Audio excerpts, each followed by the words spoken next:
everyone, the Matt Hoot here with Sawhorse, and I'm here at TimberTown. I was picking out some samples for a client, and we wanted something that was durable but also looked natural. And we're in luck. We actually have some bamboo, I want to call it a composite bamboo. There is some resin in here. So Cody, you're saying this is 80-something% bamboo? 87% bamboo, 13% phenolic resin, the same kind of resin in a bowling ball. Got it. So this works for decking. So as far as the density you're talking about, like you can walk across it with your golf shoes or high heels, and it has the same density as some of these other higher end woods that you can get out of the rainforest. 100%. That building material is made to mimic ipe in every way.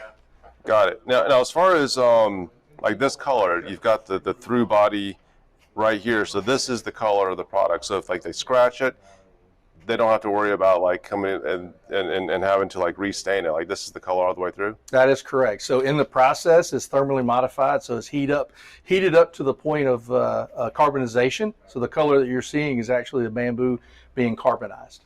Now I am a fan of thermally modified products, and with the thermal modification, I know they heat it to a certain temperature. It looks like this has a Class A fire rating as a result of that possibly as well. So what does that actually do? Like why should people care about thermally modified? Is it the insects, durability? What does it do? All the above, right? So if it's thermally modified and it's heated up to carbonization, you're taking out the starches, the minerals, the sugars, the nutrients, the things that would rot, the things that would decay, the things that bugs want to eat. So you're taking all that out of the factors, right?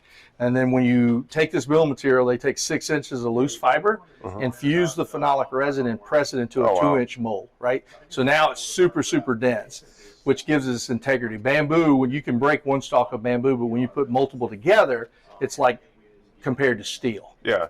Well, in some cases, they actually use bamboo for scaffolding. Oh, in China, it's used every day. Yeah, absolutely. So with this, obviously bamboo is a good product because it's rapidly renewable. You plant it, you cut it, and you can harvest it the next year pretty quickly. So when we talk about the thermal modification, so basically, microbes, insects, if you have carpenter ants, they're not going to want, or especially here in the South, we're looking at the carpenter bees.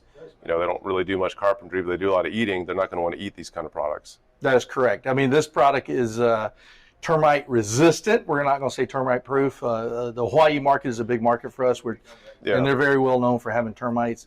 Any drilling, cutting, you're going to have to use carbide bits and blades for cutting and drilling. And so termites do not want to try to chew through this stuff. So if you sell this in Hawaii, that's good, because that's where everyone sends their products for termite testing. Right. So if they're buying your product, that means it's a good product for them. Correct. So the other thing, one of my biggest pet peeves here in Georgia, I see wood on the facades of buildings. And like as a remodeler, as a new home builder, I know within a year or two that's going to look horrible.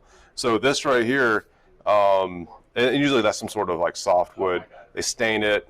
The stain comes off, moisture gets in and starts to rot and decay. So this can go up there. So there might be a little bit of fading, but just because it's fading doesn't necessarily mean that it's decaying. That's just on the surface, correct? You are correct. So that product has a 30-year warranty, and they have projects that have outlasted their warranty. So yeah, there's projects in China that have been out there 30 years. And usually for the other products, it's about a 30-day warranty, right? Like the softwoods, because I'll see some of them like within a week or two. It's like, oh, it's already peeling off because the weather here in Georgia is not forgiving at all. 100%. A lot of natural products don't have a warranty, and they definitely won't have the Class A fire rating. Yeah, I mean, the Class A fire rating is huge, especially if you're close to the other houses. What we discovered about this is, since you do have the decking, you have the siding, and also you can use this as a soffit. My clients in their design had this in all the different locations. So we're able to use this on the face of the deck, so you can kind of create like a screen board, use it on the decking, so it just looks like a big mass of this product. We're also using it on the soffits and on the fascia as well, because they're looking for that natural look. So I'm glad we came by here looking for decking and came out with something else. Oh, I'm glad you came by as well. Yeah, the versatility of the product is great. That's one of the big selling features for Dasso. Okay, well, I appreciate it. Thanks. Awesome. And we are at TimberTown, so if you are looking for this product, TimberTown does have several different locations. I'm in the Atlanta one. I know they have one in Texas. Do you guys have any other locations? No, we're getting ready to open a couple more. Okay, yeah, so they're all over the U.S. A great place, especially if my clients are looking to pick between the different options. Dozens of manufacturers, probably hundreds of manufacturers here, so it is the one-stop shop for decking products.